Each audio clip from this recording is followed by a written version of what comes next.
Alright guys, so what I'm going to do today is show you how to fix a leaking bead. You can already see it in there. I was going to put water in it, but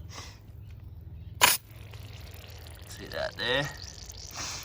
So it's been full driving, had a bit too low pressures, got a bit of shit in there, and yeah, she's leaking. So I'm going to have to fix that and I'll show you how to do it. So what you want to do, get a quickie tyre deflator. That's just what I use. Use a stick and a pair of long nose pliers if you want, but you have to get that schroeder core out and get all that air out.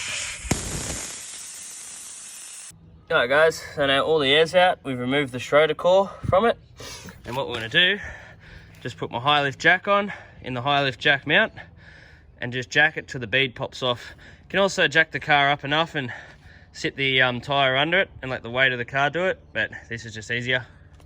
So now we can see that we've pulled the bead pretty well off the rim, and you can see all that yuckies in there that would cause it to stop sealing.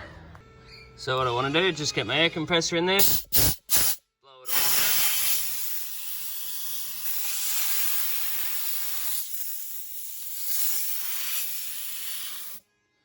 out. Alright, so after doing that, I should have done another video, but what I've done is taken the high lift jack off.